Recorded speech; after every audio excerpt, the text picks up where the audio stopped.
Hello there, good morning and welcome. It's Sunday the 22nd of August 2021, just over a week and we'll be into September. Time is flying by.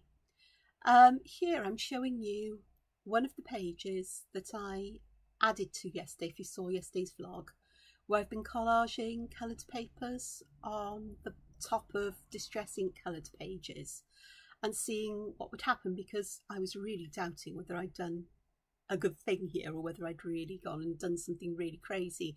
And with me, I don't just do one. I get in a flow and suddenly before I know it, I've got many pages done, and I then think, oh, what do I do next?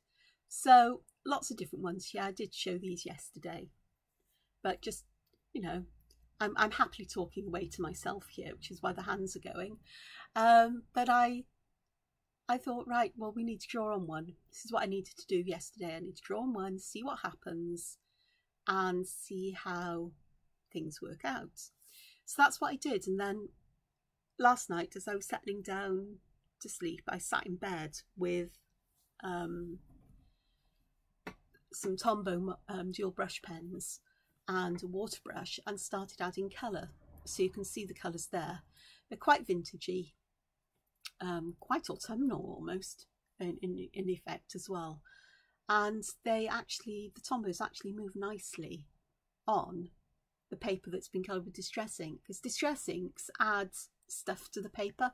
I think they have glycerine in or something, and it means that the Distress Inks will move very easily with water, but also other water soluble media do on the top as well, which is really lovely, because Tombows can be quite grabby with paper, and I just needed them to flow and to be able to move in, you know. So it was all trying. I used a Unipin eye pen, the micro size, to do the drawing, and that's lovely as well because they dry waterproof. But not only that, Tombows have a habit of, I've noticed, is that if I use other pens like the Unipin pens or Sakura Pigma Microns, then with Tombow, the pigments, the black pigments in those pens can move. But that's not happening with the eye pen, which is brilliant. I'm not too sure about the colour I've just added, by the way. That's sort of like a mucky browny colour.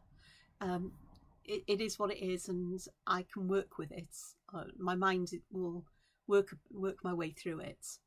And also I'm aware that I am going to be adding embellishments to this, because there's no way I'm not going to add any dots of souffle pens or gold or anything like that.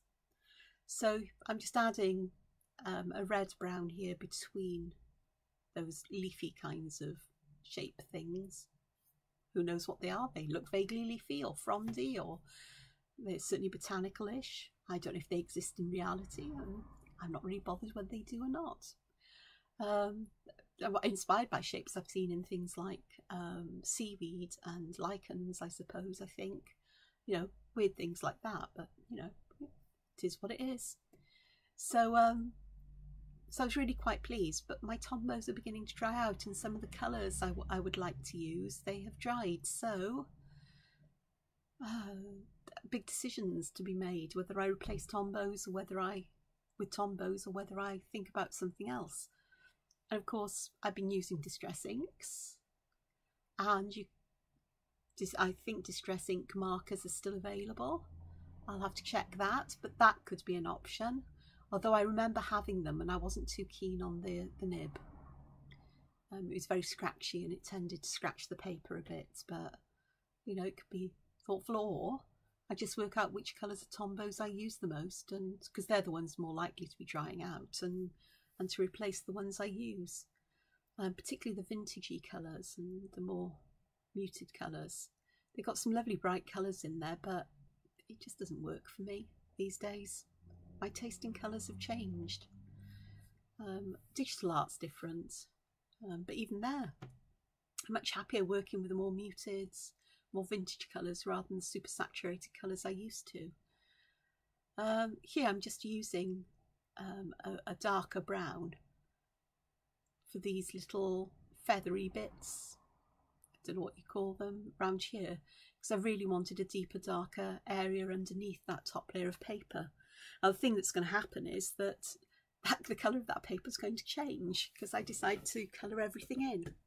And as I colour it in, I change the colour and it looks more like it belongs with the others. But that shadow there will help to separate it either way. And there's a lighter edge around it, which I'll keep.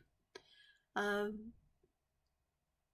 other thing I did was last night I just picked out 3 colours of Tombows to use. Today I added a couple more, and right at the end I go to the Ecoline brush pens, because I thought, I wonder if they will be less grabby to the paper with distress inks.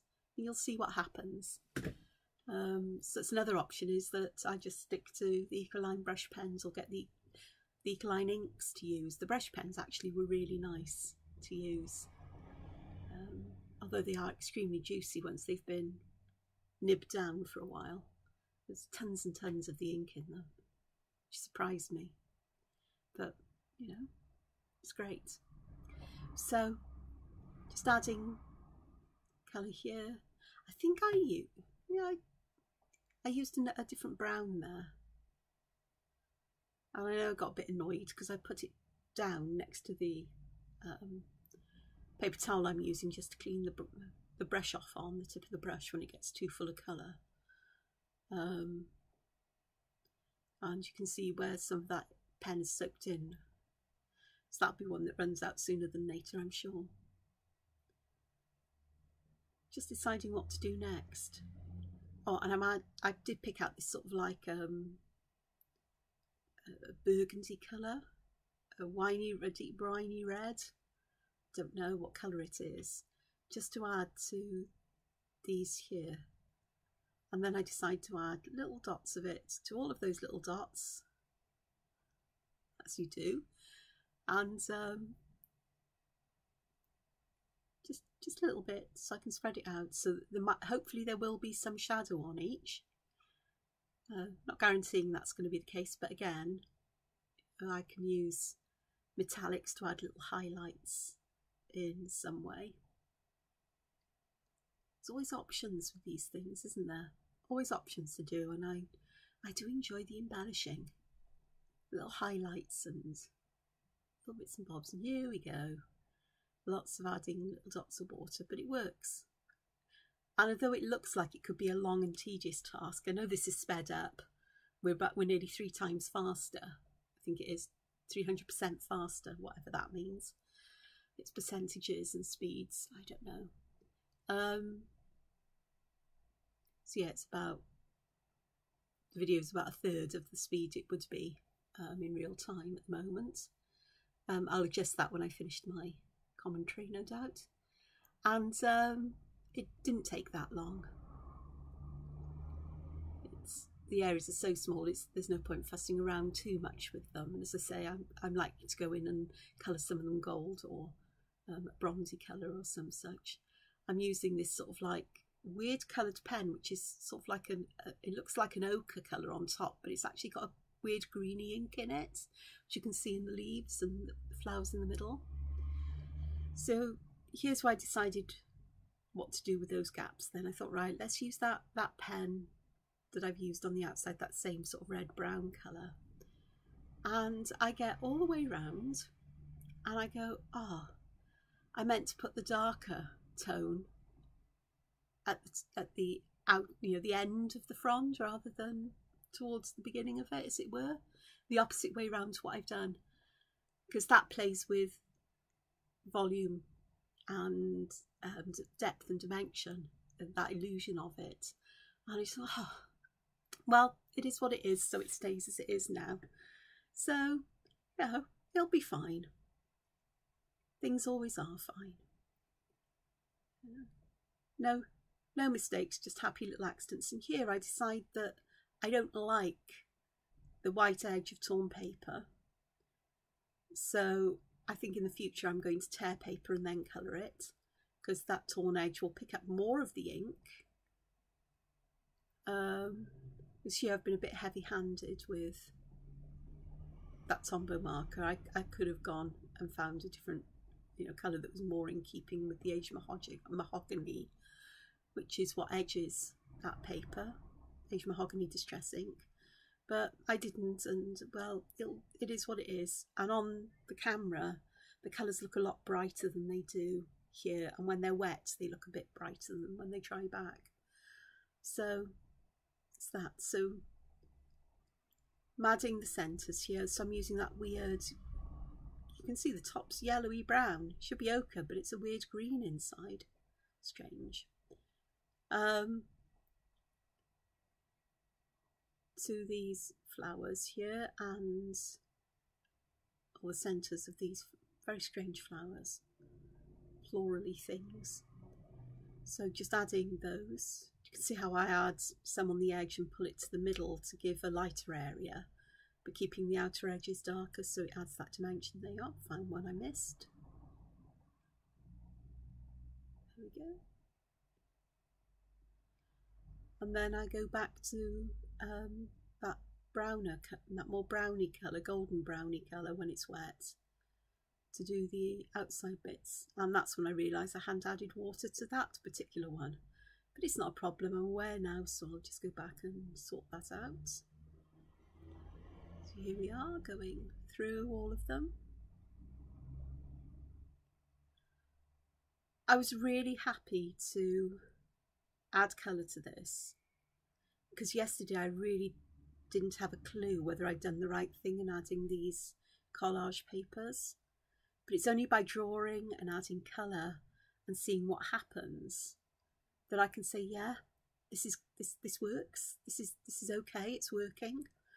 As I'm looking here, I'm thinking I wish I'd chosen a different colour scheme for perhaps the middle layer, because that would have made it stand out as being distinct from the top and the bottom, and would have enhanced that effect a bit more.